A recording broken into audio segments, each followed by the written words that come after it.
Hi అండి. Welcome to middle class melodies. Video అయితే చాలా సింపుల్గా కొలతలతో పని లేకుండా పరుపు కవర్ ఎలా స్టిచ్ చేసుకోవాలో చూద్దామండి. స్టిచ్చింగ్ రాని వాళ్ళైనా ఈజీగా చేసేసుకోవచ్చు. చీరను ముందు రెండు పేటల మీద మడత పెట్టుకోవాలండి. మడత పెట్టేసుకొని మన పరుపు సైజ్ ఎంత ఉందో దాని మీద పెట్టి చూసుకోవాలి. మొత్తం సమానంగా పెట్టుకొని చూసుకోవాలండి.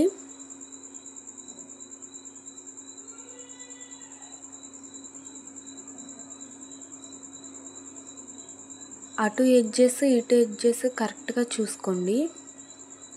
చూసారా ఇప్పుడు ఎలా పెట్టానో అలా ఆ విధంగా కింద వరకు పెట్టుకుంటే సరిపోద్దండి. సైడ్ కూడా కింద ఆనేలాగా పెట్టుకోవాలి. అయితే మనకి చాలా ఫిట్గా ఉంటుందండి.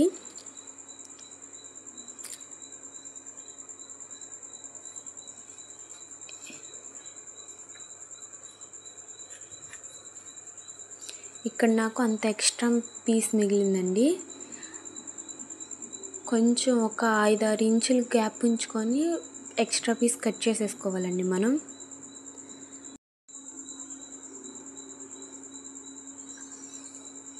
ఫ్రంట్ సైడ్ కూడా అలా పెట్టుకొని సరి చేసుకుంటూ ఉండాలండి.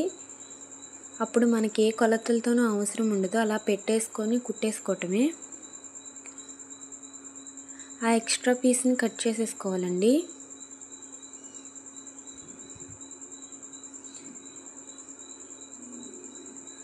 మీరు కొంచెం గ్యాప్ ఉంచుకొని కుట్టుకోండి. ఒకవేళ పరుపుకి లూజ్ అయినా సరే మనం 2-3 కుట్లు వేసి అడ్జస్ట్ చేసుకోవచ్చు.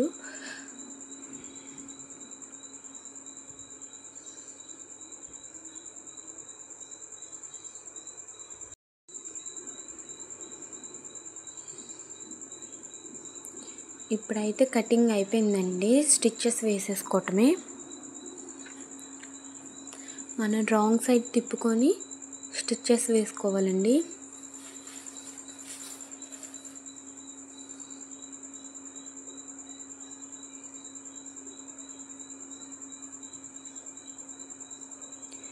మీరు రైట్ సైడ్ కుడుతున్నారో రాంగ్ సైడ్ కుడుతున్నారో చూసి కుట్టుకోండి.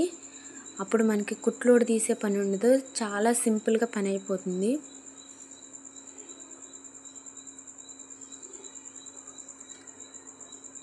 ఇక్కడైతే నా స్టిచ్చింగ్ అయిపోయిందండి. 3 సైడ్స్ కూడా జాయిన్ చేసుకొని మనం ఎటు పక్క అయితే ఉంచుకోవాలనుకుంటున్నామో అటు పక్క ఓపెన్ చేసుకొని పెట్టుకోవాలండి. నేనైతే ఇక్కడ 3 సైడ్స్ జాయిన్ చేసేసుకున్నాను.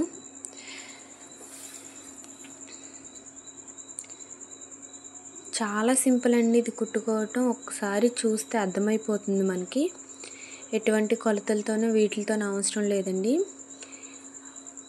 పరుపు సైడ్స్ ఉంటాయి కదండి, ఆ సైడ్స్ ఒక అడ్డంగా మనం కుట్టేసుకుంటే మనం పరుపు మీద పెట్టుకొని చూసుకొని ఒక అడ్డంగా కుట్టేసుకుంటే సరిపోతుందండి. అప్పుడు కరెక్ట్గా ఫిట్ అవుతుంది.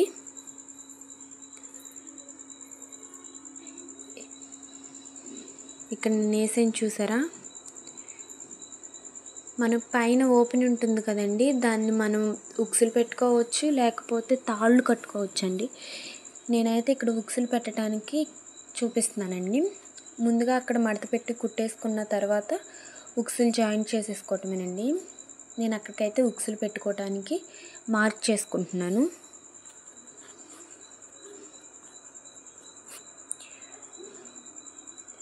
ఇంతేనండి, చాలా సింపుల్గా అయిపోతుంది. చూసారా ఎంత ఫిట్గా ఉందో. ఎక్కడ లూజ్ ఉండదండి. మనం చూసి అడ్జస్ట్ చేసుకోవటమే. చాలా సింపుల్ అండి. ట్రై చేసి చూడండి.